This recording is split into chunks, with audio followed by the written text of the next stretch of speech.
Welcome to the Telfer School of Entrepreneurship and Regional Development podcast. Understanding a journal's aims and scope is the first milestone on the road to publication. Let's discover the views of our associate editor Mark Freel from Telfer School of Management in the University of Ottawa, Canada. Mark, welcome to our podcast. Thank you very much, Vincent. I'm excited to be here. As a starter, can you briefly introduce yourself and your main research topics? I guess, so I work in Canada now, but I moved here in 2006 from the University of Edinburgh, and so my accent's probably a bit of a giveaway. I'm Scottish, and it hasn't been polished by 18 years in Canada. I am an economist originally by training. My research has mostly been around innovation and the financing of smaller firms, so the financing of entrepreneurship and innovation. It's probably the two themes that have dominated most of my work for the last 20 years. More recently, I'm interested in entrepreneurship as an episodic phenomenon. So, like many people become entrepreneurs, but for most people that's seen in the rearview mirror rather than as a perspective. And much of our research is about becoming entrepreneurs or being entrepreneurs. And not a lot of it is about having been entrepreneurs. And so I'm kind of interested in that aspect of it. More recently with colleagues here in Ottawa and elsewhere. The journal updated its aims and scope. What, in your view, makes a paper interesting and courageous as emphasized by ERD? Yeah, I don't know. I did think long and hard about this particular question because we have a tendency to. So I'm an empirical researcher, I'm a quantitative researcher, and I was thinking about this as I was walking back from coffee this morning. And in the early part of my career, there was certainly a formula to doing that kind of work. And I think a lot of research in the early part of my career, and perhaps a little bit before, was actually fairly formulaic in entrepreneurship. You had a reasonably interesting question, you had a particularly interesting data set, and you ran as a quantitative researcher, you ran a regression analysis, and you presented it this particular way. And I always, as a European, and I think probably unfairly, used to think that Americans were taught to do it like that. That they all did resource-based theory of the firm as part of their PhD program, and they all did a particular kind of quantitative methods based on regressions, and so that everything looked kind of like that. And I think a lot of my work in the early days was kind of like that too. And I always felt that Europeans were just a little bit more creative and a little bit more adventurous. And maybe that's just a bias. I think it probably is just a bias. It meant that we had a much greater variety of quality, probably a lower average, but a higher high end. So the variability and the quality of research. And so I was thinking, so what makes courageous research? And I think it's a willingness to shake that formula, because I think that formula still exists for quantitative research. I think it still exists for qualitative research as well, that we're quite formulaic. We like tried and tested, because tried and tested reviewers understand and editors understand, and we don't then have to constantly defend our research choices, and research is always about choices, and some of them are contentious in the sense that other individuals might have made different choices. So I think it's about, are you prepared to do something differently and take a risk with that? And I think as a journal, our job is to be much more accommodating of those kinds of things. So I had a paper recently where I thought I was trying to do something a little bit different. I probably wasn't. And the editor who was dealing it was very uncomfortable with it and tried to force us back into the formula. I won't say which journal or which paper, but tried to force us back into the formula because they felt that what we were doing wasn't normal, and actually that was a word that was used in the correspondence, wasn't normal. And I think that sense that there is a normal that we must adhere to is a little bit problematic. Now that doesn't mean that you can do everything and it doesn't need defence. It has to be defensible, and you have to have good reasons for doing it. But you ought to be brave enough to break from the mold. And I think as a journal we ought to be enthusiastic about accepting those kind of things.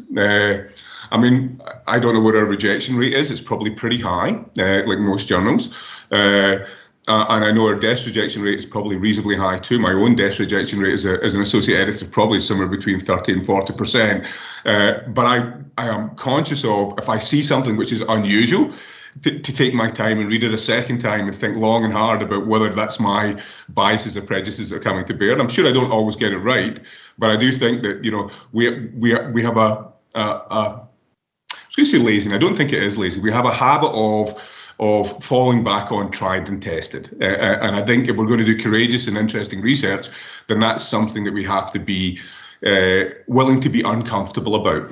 I don't know if that answers the question, but that's kind of, I was thinking about it this morning when I was walking back and about how I'm not very good at it myself. And so I need to be pushed to be made uncomfortable by others. And I think as a journal editor, that's a real opportunity for us to see different things that excite us and make us uncomfortable in the way they're done and what they say, and not to see that automatically as something that we're pushing aside.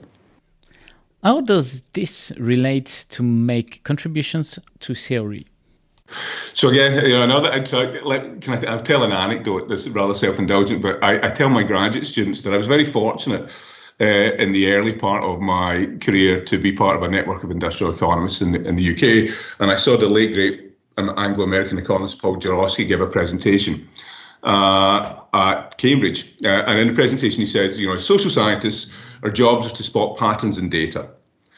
We then have explanations for those patterns, and the explanations are our theories. And so I've always thought theories are about explaining data or explaining patterns in data. And so their utility rests on how good they are for providing explanations for things. And as a quantitative researcher who is, I think, probably weak on theory, and anybody who's read my work would probably agree with me that I'm not strong on theory, I've always seen theory as something to help me explain patterns in my data rather than something I was creating or generating. So I'm a theory tester of sort.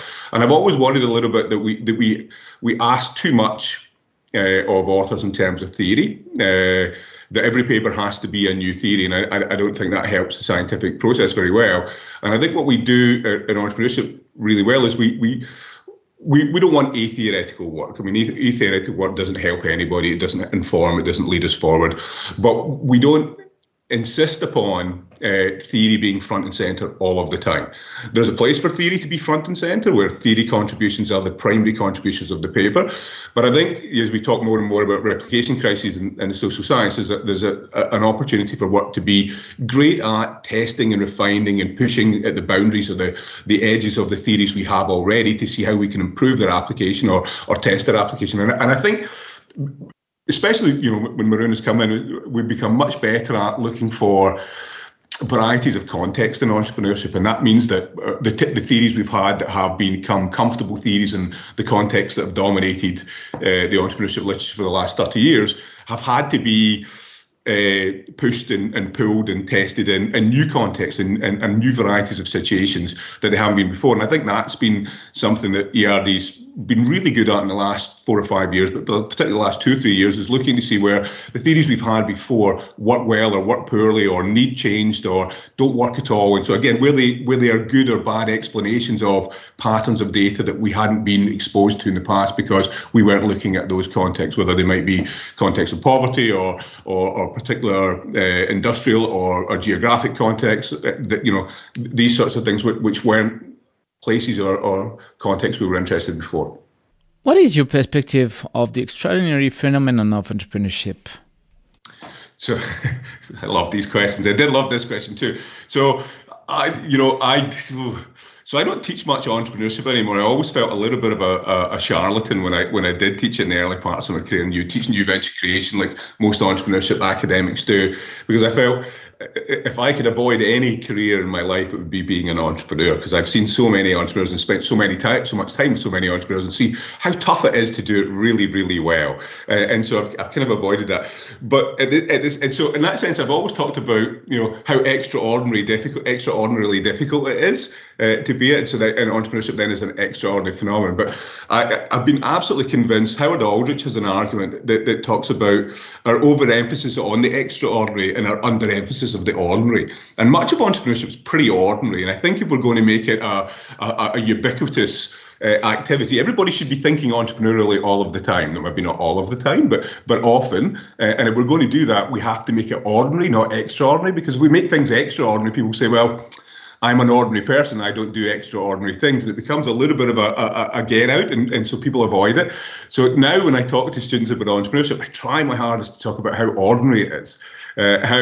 Although it really is, it's the extraordinary, successful entrepreneurship is often the extraordinary execution of ordinary things, but it's that ordinariness of it. I'm going to make up a number which is terrible for a quantitative person, but I'm sure I read something recently like 40% of North American adult males have an episode of entrepreneurship in their career. 40% is a stunning number. Now, I made that number up, so I can't remember what the number is, but that's ballpark what it is. It's a really high number that very many people experience entrepreneurship, and it's because it is quite ordinary.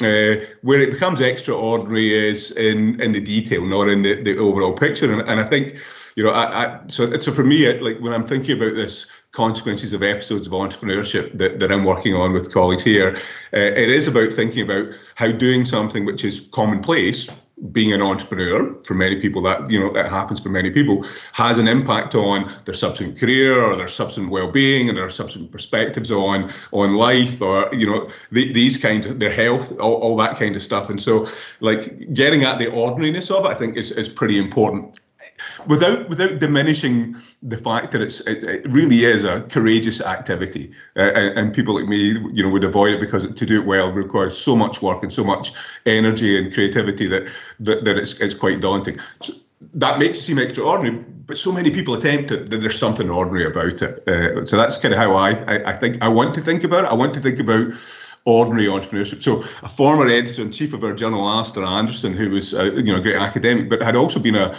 career entrepreneur. And when you think about career entrepreneur, you think, was he Bill Gates or Elon Musk or any of these? And Alistair wasn't. He owned restaurants and hotels. He owned a construction firm. And these are like ordinary things to most people. We understand these pretty well, and much of entrepreneurship is like that. That he was an extraordinary individual in many ways, but his entrepreneurship was I hope Alistair doesn't hate me for saying this, was ordinary, but in a brilliant kind of way. There's a paradox there, but I want to celebrate the ordinary as well as the extraordinary of entrepreneurship. What are your tips to reach publication in ERD? Yeah, so I don't know. You've probably done this as well. We're often asked to give presentations on how to get published, and the early parts when I was invited to do them, I was very flattered and I enjoyed doing them to PhD students or younger academics.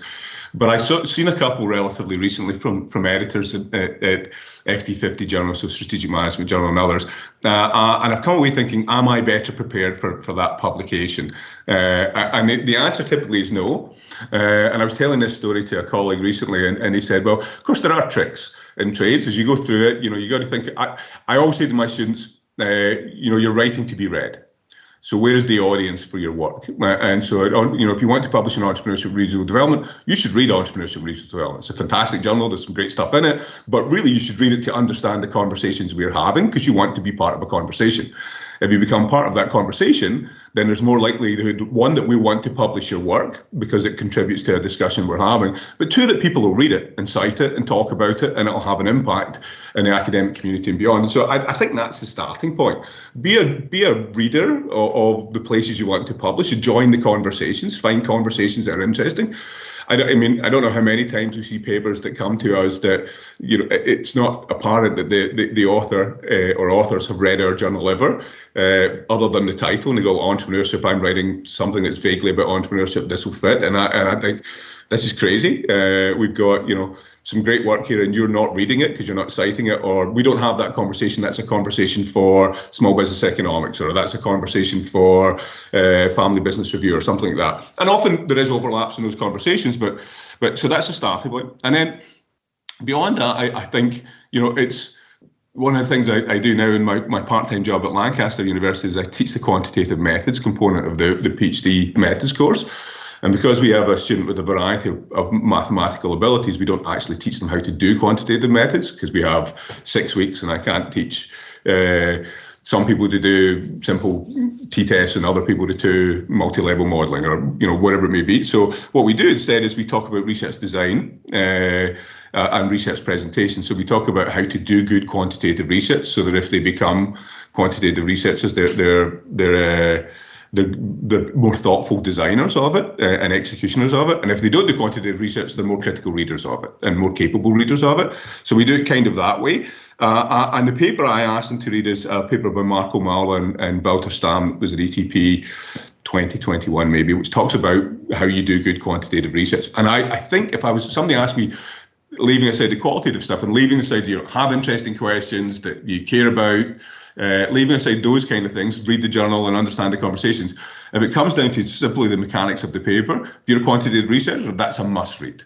That paper. It's a fantastic paper, and to me, it sets out a great framework for thinking about how you do your work well as a designer and executor of quantitative research. And there must be equivalent papers in qualitative research. I'm just not familiar with them, and so thinking about best practice in your field gets to my point about formulas without making it a formula, without making it here's a checklist that I have to go through, but thinking about the sort of philosophical ideas behind doing this stuff well, and that really is a great paper. And Marco and Wouter are both very smart guys.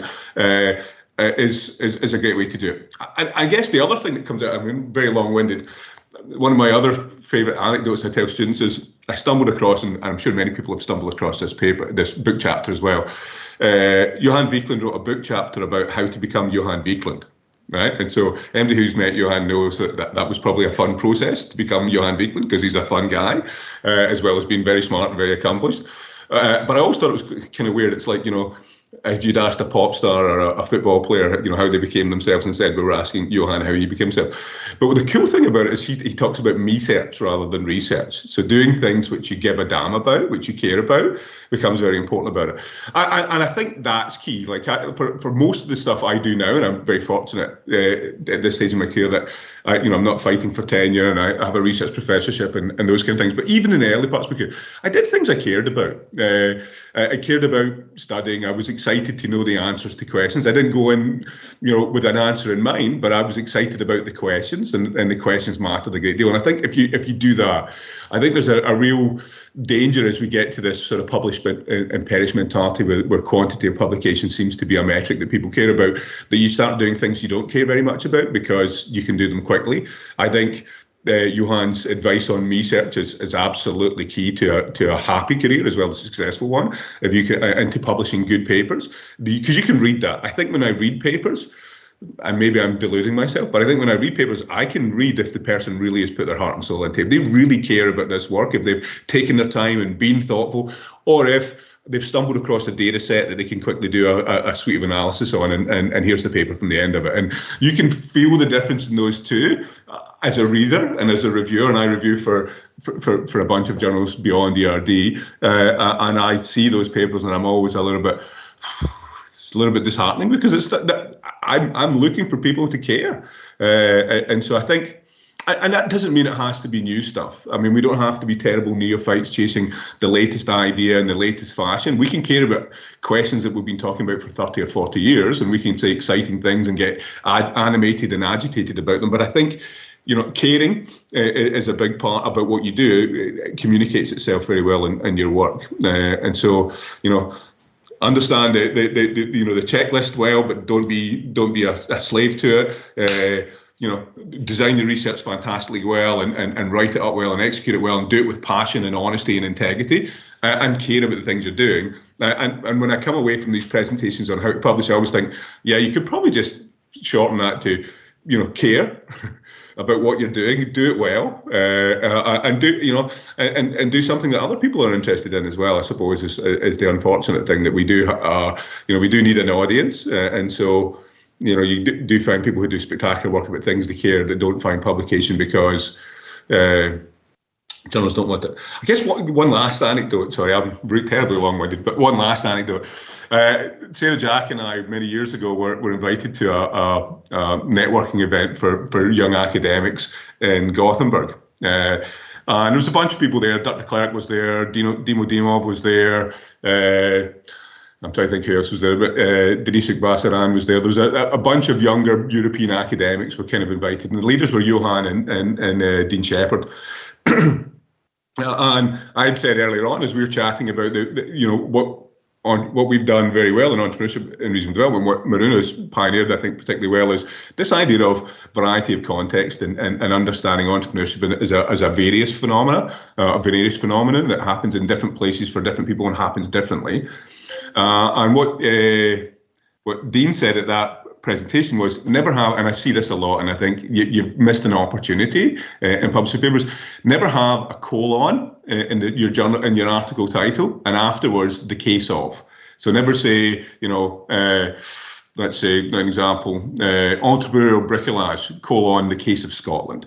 He said, because nobody cares except Scottish people. You have to talk about how the case of Scotland helps us understand broader context and broader phenomena. And I see that a lot. So, avoid too particularizing your work. The context matters a great deal, but how does your context help us understand other things and other places and other contexts? And so, you have to move beyond the particular to the general, or at least to some extent of the general. So that's one. And then the other one I often see that frustrates me is poorly motivated comparisons. And so, I'll have, entrepreneurial bricolage, to use the same title, colon, Pakistan compared to Israel, or Pakistan compared to France. And I'll think, so why would you compare Pakistan to France? What's the basis of that comparison? Or one I actually did see in the ERD was Singapore compared to Pakistan. And I'm like, so I can't imagine how they would be comparable on any basis. And so, again, good motivation for context matters a great deal. And, we love context, and it's been a bit of an epiphany too late for entrepreneurship researchers, from Frederica Welter 10, 15 years ago onwards to say, well, context really matters, and it absolutely does. But when we say it matters, it's much more than a tagline. It really has to matter. It has to be part of your story and part of your theorizing, your explanations of the data they're studying. Do you have other recommendation for authors? I think bad research when you see it very quickly, because it has flaws. It's flawed in its design, it's flawed in its execution, and so the data is not fit for purpose, and usually it's a mismatch between data and between the method and the question. So here we've got a series of how many questions, but I've got case study evidence, or I've got a series of process questions, but I've got a cross-sectional survey. And so there's often stuff like that that's fatally flawed. I think that the tougher thing is, and so that's easy for researchers, I think, to avoid. And they can do that, read that, the Stamm and Marla paper, or the Marla and Stamm paper, or, there's lots of great Herman Aguinas. So Herman has got great papers on just about it, and there really are thoughtful papers with great co-authors that somebody should have maybe there is a book, but there should be a collected book of those papers, which are often about research design and research methods, which are useful for any young academic to reflect upon as they do it. So those things are easy to fix. It's the other stuff beyond that. So we can do technical good work, good research that doesn't really engage the reader and move it on. And I think I think that leap is often from that technically good work that doesn't excite and enthuse, and maybe will get published. But people, I'm sure authors do understand this, but we have competition for space. Not all technically good work makes it into ERD. Some technically good work doesn't make it in just because the contribution is insufficient. And so that's a challenge. You've got to be making a contribution, not just be doing competent research. And so that making a contribution, I really often think is about really investing in your research and caring enough about it. So it is that Johan Wiklund research, how you do that. And I think that's where a lot of our tier 2 and 3 journals are a little bit too indiscriminate, that and maybe they've got space to fill, or maybe they feel that this is sufficient, but they'll publish competent research but doesn't make much of a contribution because it's not apparent that the authors have really invested time. So I got a paper just now that said Rise and Resubmit, a journal that again I won't mention. That paper was written 4 years ago. The research project that the first time. It's been through 2 rounds with that journal. It's the first journal it went to, but it went to a couple of conferences first, and we beat the paper up ourselves, and we took it to friends, and we asked them for comments and all this stuff. We're fortunate we don't believe the data dates, the things we're saying dates, and so there isn't an urgency in the way there might be in some other things. But the project it came from was also 3 years before that. So here we have 7 years from now to our second round of revise and resubmit at a particular journal. Now, it shouldn't be like that all of the time. But, we talk to our dean here a lot about the importance of patience in research, that if you want to do good research, it will take slightly longer. And that's because if you care enough about it and you want to do it properly well, it does take longer. There are no quick fixes, and quick research is not always, but is often mediocre. Busy mediocrity, I don't think, moves us forward a great deal. I think that patience in his journals, we have to understand that sometimes we're going to see data that was collected 3-4 years ago because it's gone through a process to get to that point. And we shouldn't, unless there is a time dimension to it, like obviously the stuff that came out immediately after the COVID pandemic, that's important to come out then. But I think we're going to see COVID papers for the next 10 or 15 years because we're going to see the effects of COVID on entrepreneurship evolve and change over time as the challenges that entrepreneurs have faced have changed. But I think patience, I think, is another thing. So understanding that great research can and often does take a little bit of time, and that's not to suggest for a minute that my paper is great research, but from the stuff I've seen, I often see great research. I read great research in other journals and in ERD, and I recognise that this has been the work of not months but of years to make it happen. And so be patient. I say this, one piece of advice I'd give younger scholars, and it's easy for me to do again at the stage of the career I am at, is to be patient. I have a PhD student just now, and he's a wonderful guy, and he's super smart and very hardworking, but boy, is he in a hurry. He wants to be finished this as quickly as he possibly can, and it's often at the expense of doing it as well as his talents allow him to do it because he's in a little bit of a hurry. And so my advice to him always is just to slow down a little bit, reflect a little bit, take your time. We can do great work. And his answer is, that's easy for you to say, but I think it is good advice. I think is to be patient. I was very fortunate. My PhD supervisor was Richard Harrison, and I think Rich is a great polymath, but also a wonderfully smart guy. And he, I think, has always been a very thoughtful researcher, and he was a great role model for me in that respect. I don't think I was always faithful to his advice and to his role modeling, but as I've got older, maybe that's all it is. As I've got older, and you recognise some of the importance of some of the things he said back then. Thanks a lot, Mark, for participating to our show and share your advice on how to publish in entrepreneurship and regional development. All our podcasts are available on entrepreneurship-ed.com and on the main podcast platforms. Thank you, Vincent.